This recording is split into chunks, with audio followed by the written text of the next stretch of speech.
Hi hello friends, welcome back to my channel my dream girl ಭಾಗ 42. ಇಲ್ಲಿ ಸುಮಿತ್ರಾ ಯಾವಾಗ ಅಳಿಯಂದಿರು ಅಂದರೋ ಸಾಹಿಯ ಕೋಪ ಆಗಲೇ ತಲೆಗೆ ಏರಿತು. ಅಸಲಿಗೆ ಇದೆಲ್ಲ ಅವನಿಂದಲೇ ಅಲ್ಲವೇ ಎಂದುಕೊಂಡು ಕಣ್ಣೀರು ಒರೆಸಿಕೊಂಡು ಕೋಪದಿಂದ ಎದ್ದು, ಅಮ್ಮ ನಾನೀಗಲೇ ಬರುತ್ತೇನೆ ಎಂದು ಹೇಳಿ ತಾರಕ್ ರೂಮ್ಗೆ ಹೋದಳು ಸಾಹಿತ್ಯ. ಆಲೋಚನೆಯಲ್ಲಿದ್ದ ತಾರಕ್ ಸಾಹಿಯ ಆಗಮನವನ್ನು ಗಮನಿಸಲಿಲ್ಲ. ಸಾಹಿ ಹೋಗಿ ತಾರಕನ ಕಪಾಲದ ಮೇಲೆ ಭಾರವಾಗಿ ಹೊಡೆದಳು.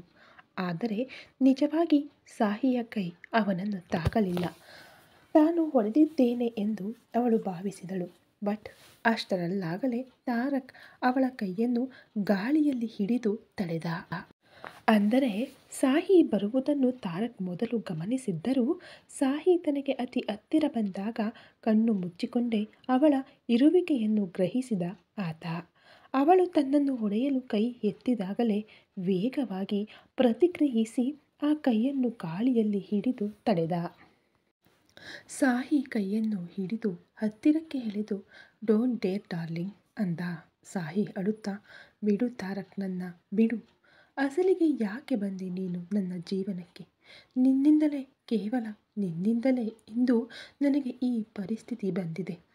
ಆಗ ನನ್ನ ಅನುಮತಿ ಇಲ್ಲದೆ ನನ್ನ ಜೀವನದ ಜೊತೆ ಆಟವಾಡಿ ನನ್ನ ಪ್ರಾಣಕ್ಕಿಂತ ಹೆಚ್ಚಾಗಿ ಪ್ರೀತಿಸಿದ ನನ್ನ ತಂದೆಯನ್ನು ನನಗೆ ಇಲ್ಲವಾಗಿಸಿದೆ. ಈಗ ನಾನು ಹೇಳುತ್ತಿದ್ದರೂ ಕೇಳದೆ ಮತ್ತೆ ಮತ್ತೆ ನನ್ನ ಜೀವನಕ್ಕೆ ಬರುತ್ತಾ ನಾನು ಪ್ರಾಣವೆಂದುಕೊಂಡು ಬದುಕುತ್ತಿರುವ ನನ್ನ ಮಗಳನ್ನು ನನ್ನಿಂದ ದೂರ ಮಾಡಲು ನೋಡ್ತಾ ಇದ್ದೀಯಾ? ಹೀಗೆ ಇಷ್ಟು ಸಲ ನನ್ನನ್ನು ಚಿತ್ರಹಿಂಸೆ ಮಾಡಿ ಮಾನಸಿಕವಾಗಿ ಕೊಲ್ಲುವ ಬದಲು ಒಂದೇ ಸಲ ಶಾರೀರಿಕವಾಗಿ ಕೊಂದು ಬಿಡು ತಾರಕ್. ನಾನು ಕ್ಷಣ ಕ್ಷಣವೂ ಎಲ್ಲಿ ನನ್ನ ಮಗಳು ನನಗೆ ದೂರವಾಗುತ್ತಾಳೋ ಎಂದು ಸಾಯುತ್ತಾ ಬದುಕುವುದು ನನ್ನಿಂದ ಸಾಧ್ಯವಿಲ್ಲ ಎಂದು ಅವನ ಎದೆಯ ಮೇಲೆ ಹೊಡೆಯುತ್ತಾ ಅಳುತ್ತಿದ್ದರೆ ತಾರಕ್ ಸ್ವಲ್ಪವೂ ಕದಲದೆ ಇನ್ನಷ್ಟು ಗಟ್ಟಿಯಾಗಿ ಸಾಹಿಯನ್ನು ಅಪ್ಪಿಕೊಂಡ.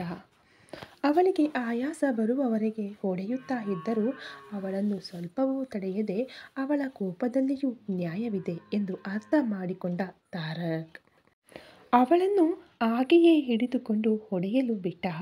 ತನ್ನೊಳಗಿನ ನೋವು ಕರಗುವಂತೆ ಹಾಗೆ ಬಹಳ ಹೊತ್ತು ಹೊಡೆದು ಆಯಾಸ ಬಂದ ಅವಳು ಹಾಗೆಯೇ ಅವನ ಎದೆಯ ಮೇಲೆ ತಲೆಯಿಟ್ಟು, ಪ್ಲೀಸ್ ಪ್ಲೀಸ್ ತಾರಕ್, ನನ್ನ ಜೀವನಕ್ಕೆ ಹೇಗೆ ಬಂದೆಯೋ ಹಾಗೆಯೇ ಹೋಗಿಬಿಡಬಾರದೆ? ನನ್ನ ಜೀವನದಲ್ಲಿ ಇದ್ದ ಸಂತೋಷಗಳನ್ನೆಲ್ಲವನ್ನು ಚದುರಿಸಿಬಿಟ್ಟೆ. ಇನ್ನು ನನಗಾಗಿ ಉಳಿದಿರುವುದು ಕ್ಯೂಟಿ ಒಬ್ಬಳೇ. ಅವಳನ್ನು ನನ್ನಿಂದ ದೂರ ಮಾಡಬೇಡ ತಾರಕ್, ನಿನಗೆ ಕೈ ಮುಗಿಯುತ್ತೇನೆ ಎಂದು ಕೈ ಜೋಡಿಸುತ್ತಿದ್ದರೆ ತಾರಕ್ ಅವಳ ಕೈಗಳನ್ನು ಗಟ್ಟಿಯಾಗಿ ಹಿಡಿದು, ಏನಿದು ಸಾಹಿ ಇದೆಲ್ಲ? ಯಾಕೆ ಹೀಗೆ ಮಾತನಾಡುತ್ತಿದ್ದೀಯಾ? ನೀನು ಎಷ್ಟು ಸ್ಟ್ರಾಂಗ್ ಇರುತ್ತಿದ್ದೆ, ಅಂತಹ ನೀನು ಇಷ್ಟು ವೀಕ್ ಆಗುತ್ತಿದ್ದೀಯಲ್ಲವೇ? ನೀನು ಹಾಗೆ ಸ್ಟ್ರಾಂಗ್ ಆಗಿದ್ದರೇನೆ ನನಗೆ ಇಷ್ಟ. ಹೀಗೆ ನನ್ನ ಮುಂದೆ ಅಳುತ್ತಿದ್ದರೆ ನನಗೆ ಇಷ್ಟವಾಗುತ್ತಿಲ್ಲ ಸಾಹಿ, ಪ್ಲೀಸ್ ಅಳಬೇಡವೇ ಎಂದು ಅವಳ ಬೆನ್ನನ್ನು ನೇವರಿಸುತ್ತಿದ್ದರೆ, ಇನ್ನೂ ನನಗೆ ಈ ಅಳುವನ್ನು ಬಿಟ್ಟು ಏನು ಉಳಿದಿದೆ ತಾರಕ್? ಹೌದು, ನಾನು ಸ್ಟ್ರಾಂಗ್ ಇದ್ದೆ. ಯಾವಾಗ? ನೀನು ನನ್ನ ಲೈಫ್ಗೆ ಇಳುಕಿ ನೋಡುವವರೆಗೂ. ಯಾವಾಗ ನೀನು ಬಿರುಗಾಳಿಯಂತೆ ಬಂದು ನನ್ನ ಜೀವನವನ್ನು ಚಿತ್ರ ಮಾಡಿದೆ ಆಗಲೇ ನಾನು ಲೂಸರ್ ಆಗಿಬಿಟ್ಟೆ. ಯಾವಾಗ ನೀನು ಮಾಡಿದ ತಪ್ಪಿಗೆ ಬಲಿಯಾಗಿ ನಮ್ಮ ಅಪ್ಪನನ್ನು ಕಳೆದುಕೊಂಡೆನೋ ಆಗಲೇ ನಾನು ವೀಕ್ ಅಲ್ಲ, ಆಲ್ಮೋಸ್ಟ್ ಸತ್ತೇ ಹೋದೆ. ಆದರೆ ಹಾಗೆ ಸಾಯುತ್ತಿದ್ದ ನನಗೆ ಉಸಿರು ನೀಡಿದ್ದು ಕ್ಯೂಟಿ. ಬಹುಶಃ ನಾನು ಹೀಗೂ ಬದುಕಿರುವುದು ಆ ದೇವರಿಗೆ ಇಷ್ಟವಾಗುತ್ತಿಲ್ಲವೇನೋ. ಮತ್ತೆ ನಮ್ಮಿಬ್ಬರನ್ನು ನಿನ್ನ ಕಣ್ಣಿಗೆ ಬೀಳುವಂತೆ ಮಾಡಿದ.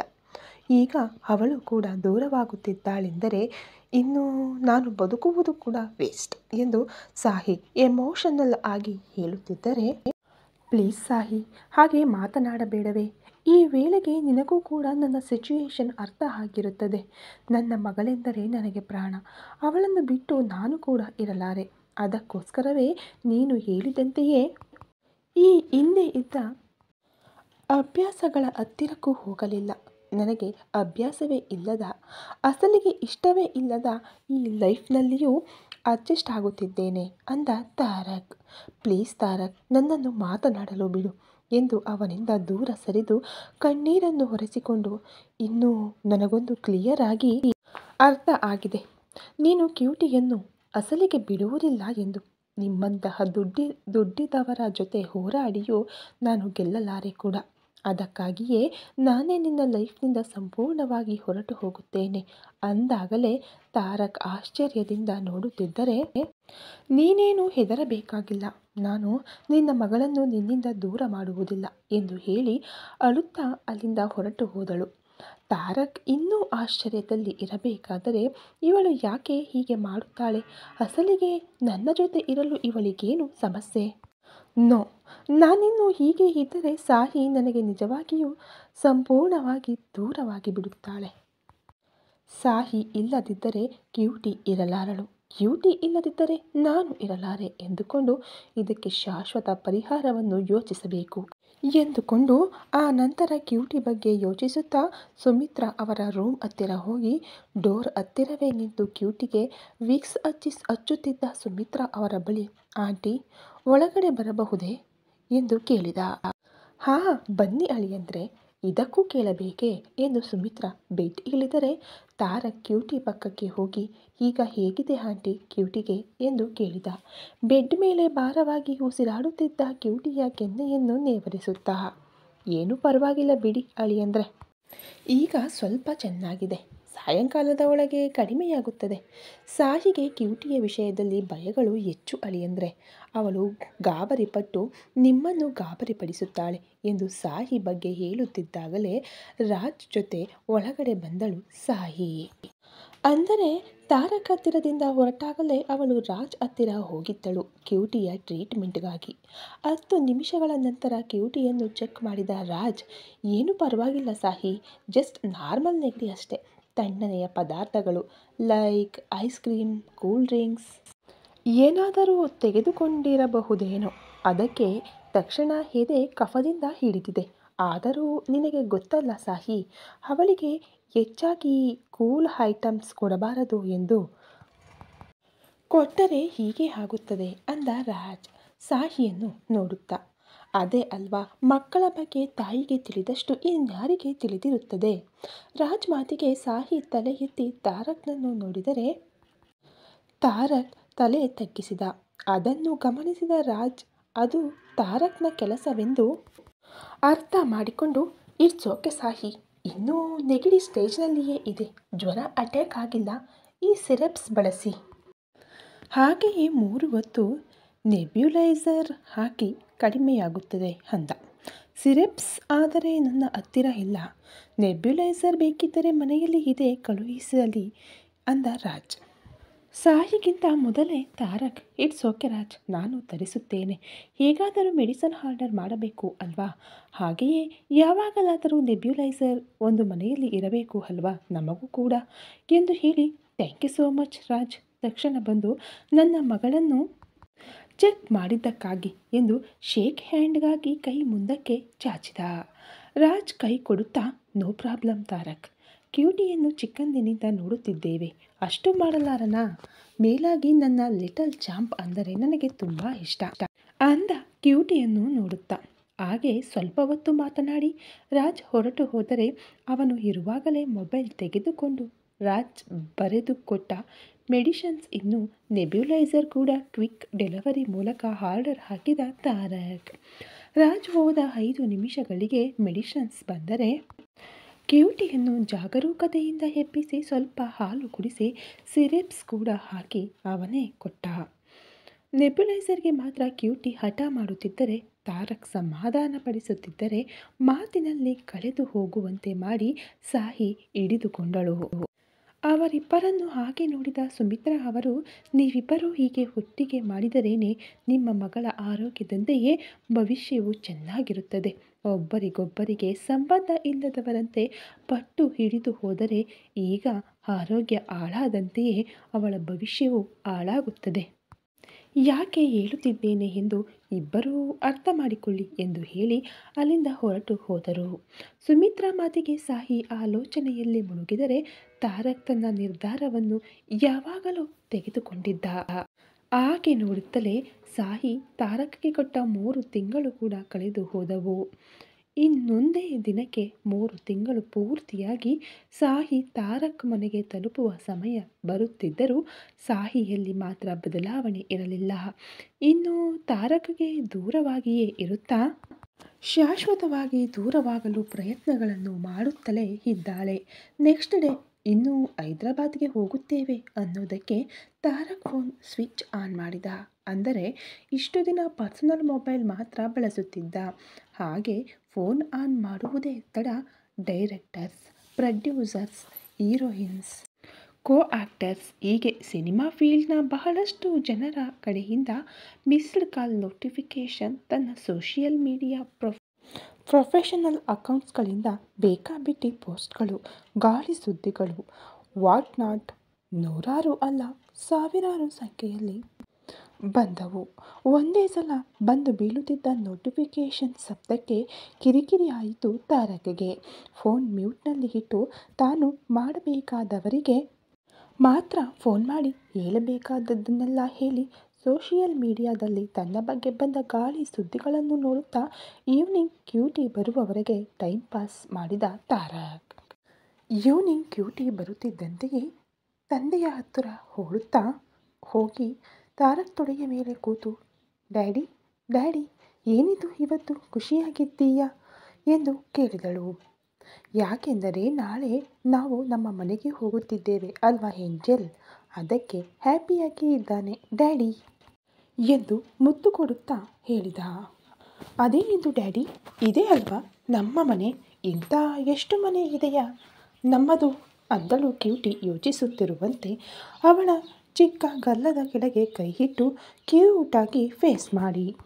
ಹಾಗೆ ಮಾಡುತ್ತಿದ್ದರೆ ತಾರಕ್ಗೆ ಮಗಳು ತುಂಬ ಮುದ್ದಾಗಿ ಕಂಡಳು. ಬಂಗಾರ ಎಂದು ತುಂಬ ಮುತ್ತುಗಳನ್ನು ಕೊಡುತ್ತಾ, ಹಾಂ ಇದೇ ಅಲ್ವಾ ಏಂಜೆಲ್, ಇದು ಅಜ್ಜಿ ಮನೆ, ಈಗ ನಾವು ಹೋಗುತ್ತಿರುವುದು ನಿನ್ನ ಪ್ಯಾಲೇಸ್ಗೆ ಎಂದು ಹೇಳಿದ ತಾರಕ್. ನನ್ನ ಪ್ಯಾಲೇಸಾ ಎಂದು ಕಣ್ಣು ದೊಡ್ಡದು ಮಾಡಿ ನೋಡುತ್ತಿದ್ದರೆ, ಹಾಂ ನಿನ್ನ ಪ್ಯಾಲೇಸ್ ಏಂಜೆಲ್ ಅಂದ. ಹಾಗಾದರೆ ನನ್ನ ಪ್ಯಾಲೇಸ್ ದೊಡ್ಡದಿರುತ್ತಾ ಅಜ್ಜಿ ಮನೆಗಿಂತ, ನನಗೆ ಟಾಯ್ಸ್ ಇರುತ್ತಾ ಅಂದ್ಲು. ಅಜ್ಜಿ ಮನೆಗಿಂತ ಇನ್ನೂ ದೊಡ್ಡದಾಗಿರುತ್ತದೆ, ಅಜ್ಜಿ ಮನೆಯಲ್ಲಿ ಇರುವುದಕ್ಕಿಂತ ಇನ್ನೂ ಹೆಚ್ಚು ಟಾಯ್ಸ್ ಇರುತ್ತವೆ ನಿನಗೆ ಅಂದಾಗ ಕ್ಯೂಟಿ ಕಣ್ಣುಗಳನ್ನು ಹತ್ತಿ ಬೀಜಗಳಂತೆ ಇನ್ನೂ ದೊಡ್ಡದು ಮಾಡುತ್ತಾ, ಇಷ್ಟೊಂದಾ, ಇಷ್ಟು ದೊಡ್ಡದಾ ಎಂದು ಕ್ಯೂಟಿ 2 ಕೈಗಳನ್ನು ಅಗಲ ಮಾಡಿ ತೋರಿಸುತ್ತಿದ್ದರೆ ತಾರಕ್ ತನ್ನ ಕೈಗಳನ್ನು ವೈಡ್ ಮಾಡಿ ತೋರಿಸುತ್ತಾ, ಇಷ್ಟು ದೊಡ್ಡದು, ಇಷ್ಟು ಟಾಯ್ಸ್ ಇರುತ್ತವೆ ನಿನಗೆ ಅಂದ. ಕ್ಯೂಟಿ ತನ್ನ ಚಿಕ್ಕ ಚಿಕ್ಕ ಕೈಗಳನ್ನು ಬಾಯಿಯ ಮೇಲೆ ಇಟ್ಟುಕೊಂಡು, ಅಮ್ಮೋ ಎಲ್ಲವೂ ನಂದೇ, ನಾನು ಯಾರಿಗೂ ಕೊಡಲ್ಲ ಅಂದಳು. ಸರಿಯಾಗಿ ಆಗಲೇ ಸಾಹಿ ಆ ರೂಮ್ಗೆ ಬರುತ್ತಾ, ಯಾರಿಗೂ ಕೊಡಬೇಡ ಬಿಡು, ಆದರೆ ಮೊದಲು ಇಲ್ಲಿ ಬಾ, ನೀನು ಸ್ಕೂಲ್ನಿಂದ ಬಂದ ತಕ್ಷಣ ಕನಿಷ್ಠ ಫ್ರೆಶ್ ಕೂಡ ಆಗದೆ ಹರಟೆಗಳಲ್ಲಿ ತೊಡಗಿಬಿಟ್ಟಿದ್ದೀಯಾ ಅಂದಳು ಕೂಗುತ್ತಾ. ವೆವೆ ಎಂದು ರೇಗಿಸುತ್ತಾ, ನೀನು ಬ್ಯಾಡ್ ಮಮ್ಮಿ, ನಿನ್ನನ್ನು ನನ್ನ ಪ್ಯಾಲೇಸ್ಗೆ ಕರೆದುಕೊಂಡು ಹೋಗಲ್ಲ, ಹೋಗು ಅಂದಳು ಕ್ಯೂಟಿ. ಸಾಹಿ ಬಾರದ ನಗು ನಗುತ್ತಾ, ಆಹಾ ಸರಿ, ಹಾಗಾದರೆ ನಿಜವಾಗಿಯೂ ನನ್ನನ್ನು ಕರೆದುಕೊಂಡು ಹೋಗದೆ ನೀನು ಒಬ್ಬಳೇ ಹೋಗು ನಿಮ್ಮ ಡ್ಯಾಡಿ ಜೊತೆ, ನಾನು ನಮ್ಮ ಅಮ್ಮನ ಜೊತೆ ಉಳಿದುಕೊಳ್ಳುತ್ತೇನೆ ಅಂದಳು ಸಾಹಿ. ಅಜ್ಜಿ ಕೂಡ ನಮ್ಮ ಜೊತೆನೆ ಬರುತ್ತಾರೆ ಅಂತ ಹೇಳು ಏಂಜೆಲ್ ನಿಮ್ಮ ಮಮ್ಮಿಗೆ ಅಂದ ತಾರಕ್. ತಾರಕ್ ಹೇಳಿದ್ದು ಕೇಳಿ ಸಾಹಿ ಅವನನ್ನು ಕೋಪದಿಂದ ನೋಡುತ್ತಾ, ನಮ್ಮ ಅಮ್ಮ ನಿಮ್ಮ ಮನೆಗೆ ಯಾಕೆ ಬರುತ್ತಾರೆ, ನಮ್ಮ ಅಮ್ಮ ಅಲ್ಲಿಗೆ ಬರುವುದು ಏನು ಅವಶ್ಯಕತೆ ಇಲ್ಲ, ನಾನು ನಮ್ಮ ಅಮ್ಮನಿಗಾಗಿ ನನ್ನ ಬಜೆಟ್ನಲ್ಲಿ ಒಂದು ಚಿಕ್ಕ ಮನೆ ನೋಡುತ್ತೇನೆ, ಅಲ್ಲೇ ಇರುತ್ತಾರೆ ಅಂದಳು ಸಾಹಿ. ಕ್ಯೂಟಿ ಮುಂದೆ ಸೀನ್ ಮಾಡುವುದು ಇಷ್ಟವಿಲ್ಲದ ತಾರಕ್ ಕ್ಯೂಟಿಯೊಂದಿಗೆ, ಏಂಜಲ್ ನೀನು ಹೋಗಿ ಅಜ್ಜಿ ಹತ್ತಿರ ಫ್ರೆಶ್ ಆಗಿ ಬಾ, ಹೋಗು, ನಾನು ನಿನಗೆ ಫೋನ್ನಲ್ಲಿ ಗೇಮ್ಸ್ ಹಾಕಿ ಕೊಡುತ್ತೇನೆ ಎಂದು ಅವಳನ್ನು ಕಳುಹಿಸಿ, ಓವರ್ ಮಾಡಬೇಡ ಸಾಹಿ, ಆಂಟಿ ಒಬ್ಬರೇ ಹೇಗೆ ಇರುತ್ತಾರೆ, ಮೇಲಾಗಿ ಅಷ್ಟು ದೊಡ್ಡ ಮನೆಯಲ್ಲಿ ಆಂಟಿ ಒಬ್ಬರಿಗೆ ಜಾಗ ಇಲ್ವಾ ಅಂದ. ಅಲ್ಲಿ ಜಾಗ ಇಲ್ಲ ಎಂದು ನಾನು ಹೇಳಲಿಲ್ಲ, ಹಾಗೆ ಆಲ್ ಎಂದು ಬಾಯಿಗೆ ಬಂದ ಮಾತನ್ನು ತಡೆದು ಬೇರೆ ಅವರ ಮನೆಯಲ್ಲಿ ಹೇಗಿರುತ್ತಾರೆ, ನಿಮ್ಮ ಮನೆಯಲ್ಲಿ ಇರುತ್ತಾ ಸುಮ್ಮನೆ ತಿನ್ನುತ್ತಾಳೆ ಎಂಬ ಮಾತು ಏನು ಬೇಡ. ನಾನು ಕಷ್ಟಪಟ್ಟು ಬಂದ ದುಡ್ಡಿನಿಂದ ನಮ್ಮ ಅಮ್ಮನನ್ನು ಪೋಷಿಸಬಲ್ಲೆ. ಬೇರೆ ಅವರ ದಯಾ ದಾಕ್ಷಿಣ್ಯಗಳು ನಮಗೆ ಏನೂ ಬೇಡ ಅಂದಳು ಸಾಹಿ ಕೋಪದಿಂದ. ಇದೇ ಬೇಡ ಅನ್ನೋದು, ಯಾಕೆ ದಯಾ ಇತ್ಯಾದಿ ಎಂದು ದೊಡ್ಡ ದೊಡ್ಡ ಡೈಲಾಗ್ಗಳನ್ನು ಮಾತನಾಡ್ತಾ ಇದ್ದೀಯಾ? ಆದರೂ ಅದೇನೋ ಬೇರೆಯವರ ಮನೆ ಅಲ್ಲ, ಸ್ವಂತ ಅಳಿಯನ ಮನೆ. ಅದು ಅವರಿಗೆ ಬೇರೆಯವರ ಮನೆ ಅಲ್ಲ. ಅಂಕಲ್ ಇಲ್ಲದಿರುವುದರಿಂದ ಆಕೆಯ ಜವಾಬ್ದಾರಿ ನನ್ನ ಮೇಲೂ ಇದೆ. ಅಂಕಲ್ ಇದ್ದಿದ್ದರೆ ನಾನಸಲಿಗೆ ಈ ವಿಷಯದ ಬಗ್ಗೆ ಯೋಚಿಸುವವನು ಆಗುತ್ತಿರಲಿಲ್ಲವೋ ಏನೋ. ಆದರೆ ಈಗ ಹಾಗಿಲ್ಲ. ಅಂಕಲ್ ಇಲ್ಲ, ಆದ್ದರಿಂದ ಆಂಟಿಯನ್ನು ಹಾಗೆ ಒಬ್ಬಂಟಿಯಾಗಿ ಬಿಡಲು ಸಾಧ್ಯವಿಲ್ಲ ಕೂಡ. ಆದರೂ ಈ ವಿಷಯದಲ್ಲಿ ಆಲ್ರೆಡಿ ನಿರ್ಧಾರ ತೆಗೆದುಕೊಂಡಿದ್ದೇವೆ. ಆಂಟಿಗೂ ಕೂಡ ಹೇಳಿದ್ದೇನೆ, ಆಕೆ ಒಪ್ಪಿದ್ದಾರೆ ಕೂಡ. ಮಧ್ಯದಲ್ಲಿ ನೀನು ಬೇರೆ ಖ್ಯಾತೆ ತೆಗಿಬೇಡ. ಬಾಯಿ ಮುಚ್ಕೊಂಡು ಫಾಲೋ ಮಾಡು ಸಾಹಿ. ಅನಾವಶ್ಯಕವಾಗಿ ನನಗೆ ಕಿರಿಕಿರಿ ಮಾಡಬೇಡ ಅಂದ. ಅಷ್ಟರಲ್ಲಿ ಸೋಷಿಯಲ್ ಮೀಡಿಯಾದಲ್ಲಿ ತನ್ನ ಬಗ್ಗೆ ಸೃಷ್ಟಿಸಿದ ಗಾಳಿ ಸುದ್ದಿಗಳಿಂದ ಕೋಪವಾಗಿದ್ದರಿಂದ ಅವರ ಅಮ್ಮ ಕೂಡ ಒಪ್ಪಿದ್ದಾರೆ ಎಂದು ತಾರಕ್ ಹೇಳಿದ್ದರಿಂದ ಅಲ್ಲಿಂದ ಕೋಪದಿಂದ ಸುಮಿತ್ರಾ ಅವರನ್ನು ಪ್ರಶ್ನಿಸಲು ಹೊರಟಳು ಸಾಹಿ. ಕೋಪದಿಂದ ಹೊರಟ ಸಾಹಿಯನ್ನು ನೋಡುತ್ತಾ ತಾರಕ್ ಭಾರವಾಗಿ ನಿಟ್ಟುಸಿರು ಬಿಟ್ಟು, ನೀನು ಹೌದು ಅಂದರು ಇಲ್ಲ ಅಂದರು ಆಂಟಿಯನ್ನು ಕೂಡ ನಮ್ಮೊಂದಿಗೆ ಕರೆದುಕೊಂಡು ಹೋಗಲೇಬೇಕು. ನೀನು ನನ್ನ ಜೊತೆಯೇ ಇರಲೇಬೇಕು. ಇಲ್ಲದಿದ್ದರೆ ನೀನು ಈ ನೆಪದಲ್ಲಿ ನನಗೆ ದೂರವಾಗಬೇಕು ಅಂದುಕೊಳ್ತಾ ಇದ್ದೀಯಾ? ಅದಕ್ಕಾಗಿಯೇ ನನ್ನಿಂದ ದೂರವಾಗುವ ಯಾವುದೇ ಅವಕಾಶವನ್ನು ನಾನು ನಿನಗೆ ನೀಡುವುದಿಲ್ಲ ಎಂದುಕೊಂಡ ತಾರಕ್. ಮುಂದೆ ಸುಮಿತ್ರಾ ಅವರ ನಿರ್ಧಾರ. ಸಾಹಿ ಕೋಪದಿಂದ ಸುಮಿತ್ರಾ ಅವರ ಹತ್ತಿರ ಹೋಗಿ ಅಮ್ಮ ಎಂದು ಕೂಗಿದಳು. ಸುಮಿತ್ರಾ ಅವರು, ಏನಾಯ್ತೆ, ಯಾಕೆ ಹಾಗೆ ಕೂಗ್ತಾ ಇದ್ದೀಯಾ? ಇಲ್ಲೇ ಇದ್ದೇನೆ ಅಲ್ವಾ? ಏನೋ ಕಿಲೋಮೀಟರ್ ದೂರದಲ್ಲಿ ಇರುವಂತೆ ಅಷ್ಟು ಗಟ್ಟಿಯಾಗಿ ಕೂಗಬೇಕಾ ಅಂದರು. ನಾನು ಕೂಗುವುದಲ್ಲ ಅಮ್ಮ, ಮೊದಲು ನನಗೆ ಉತ್ತರ ಹೇಳು. ನೀನು ತಾರಕ್ ಅವರ ಮನೆಗೆ ಬರಲು ಒಪ್ಪಿಕೊಂಡಿದ್ದೀಯಾ ಅಂದ್ಲು. ಓ ಅದಾ, ಹೌದು. ಅದಕ್ಕೆ ಯಾಕೆ ಅಷ್ಟೊಂದು ಕೂಗುವುದು? ಮೊದಲು ನಾನು ಕೂಡ ಬರುವುದಿಲ್ಲ ಅಂದೆ. ಆದರೆ ಅಳಿಯಂದಿರೆ, ಪ್ಲೀಸ್ ಆಂಟಿ, ನೀವು ಬರುವುದಿಲ್ಲ ಎಂದು ಹೇಳಬೇಡಿ. ನಿಮಗೆ ಅಳಿಯನಾದರೂ ಮಗನಾದರೂ ನಾನೇ ಅಲ್ವಾ? ನಿಮ್ಮ ಮಗಳ ಜೊತೆ ನಿಮ್ಮ ಜವಾಬ್ದಾರಿ ನನ್ನ ಮೇಲೂ ಇದೆ. ನಿಮ್ಮನ್ನು ಹೀಗೆ ಒಬ್ಬಂಟಿಯಾಗಿ ಬಿಟ್ಟು ಸಾಹಿ ಮಾತ್ರ ಅಲ್ಲಿ ಸಂತೋಷವಾಗಿ ಹೇಗೆ ಇರುತ್ತಾಳೆ ಹೇಳಿ ಎಂದು ಅನ್ನೋದಕ್ಕೆ ನೀನು ಹೇಳಬೇಕಾದ ಮಾತುಗಳನ್ನು ಅಳಿಯಂದಿರ ಬಾಯಿಂದ ಕೇಳಿ ಅವನನ್ನು ಅಳಿಯನಂತೆ ಅಲ್ಲದೆ ಒಬ್ಬ ಮಗನಂತೆ ಭಾವಿಸಿ ಒಪ್ಪಿಕೊಂಡಿದ್ದೇನೆ ಸಾಹಿ. ಈ ವಿಷಯದಲ್ಲಿ ನಿನಗೆ ಹೇಳದೆ ನಿರ್ಧಾರ ಕೂಡ ತೆಗೆದುಕೊಂಡಿದ್ದೇನೆ. ನನ್ನ ನಿರ್ಧಾರದಿಂದ ನಿನಗೇನಾದರೂ ತೊಂದರೆ ಆಗುತ್ತಿದೆ ಅಂದರೆ ಹೇಳು. ಈಗಲೇ ಅಳಿಯಂದಿರ ಹತ್ತಿರ ಹೋಗಿ ನಾನು ಬರುತ್ತಿಲ್ಲ ಎಂದು ಹೇಳುತ್ತೇನೆ ಅಂದರು ಸುಮಿತ್ರಾ. ಸಾಹಿ ಆಲೋಚನೆಯಲ್ಲಿ ಮುಳುಗಿ, ಈಗ ಒಂದು ವೇಳೆ ತಾನು ಏನಾದರೂ ಹೇಳಿದರೆ ಸುಮಿತ್ರಾ ಅವರು ನೋವು ಪಡುತ್ತಾರೆ ಎಂದು ಸಾಹಿ ಸೈಲೆಂಟಾಗಿ ಅಲ್ಲಿಂದ ಹೊರಟು ಹೋದಳು. ಸಾಹಿ ಹೋದ ತಕ್ಷಣ ಅಲ್ಲಿಗೆ ಬಂದ ತಾರಕ್, ಥ್ಯಾಂಕ್ಸ್ ಆಂಟಿ, ನಾನು ಹೇಳಿದ ತಕ್ಷಣ ಒಪ್ಪಿಕೊಂಡಿದ್ದಕ್ಕೆ ಅಂದ. ಥ್ಯಾಂಕ್ಸ್ ಯಾಕೆ ಅಳಿಯಂದ್ರೆ, ಇನ್ನೂ ನಾನೇ ನಿಮಗೆ ಋಣಿಯಾಗಿರುತ್ತೇನೆ. ನಿಮ್ಮನ್ನು ಬೇಡ ಅನ್ನುತ್ತಿರುವ ನನ್ನ ಮಗಳ ಹಠಮಾರಿತನವನ್ನು ಲೆಕ್ಕಿಸದೆ ಅವಳನ್ನು ಬಿಡದೆ ಇರುವುದಕ್ಕೆ. ನೀವಿಬ್ಬರೂ ಚೆನ್ನಾಗಿರುವುದೇ ನನಗೆ ಬೇಕು. ಅದಕ್ಕಾಗಿ ನಾನೇನು ಬೇಕಾದರೂ ಮಾಡುತ್ತೇನೆ. ಅವಳು ಇಲ್ಲಿ ಸಂತೋಷವಾಗಿ ಇದ್ದರೆ ಮೇಲಿರುವ ಅವಳ ಡ್ಯಾಡಿ ಆತ್ಮ ಶಾಂತಿಸುತ್ತದೆ ಅಂದಳು ಕಣ್ಣಲ್ಲಿ ಸೇರಿದ ನೀರಿನ ತೇವವನ್ನು ಹೊರಿಸುತ್ತಾ. ತಾರಕ್ ಅದನ್ನು ನೋಡಿ, ನೋವು ಪಡಬೇಡಿ ಆಂಟಿ, ಸಾಹಿಯಲ್ಲಿ ಖಚಿತವಾಗಿ ಬದಲಾವಣೆ ಬರುತ್ತದೆ. ನಾನು ಅವಳನ್ನು ಬದಲಾಯಿಸಿಕೊಳ್ಳುತ್ತೇನೆ ಎಂದು ಅಲ್ಲಿಂದ ಹೊರಟು ಹೋದ ತಾರಕ್.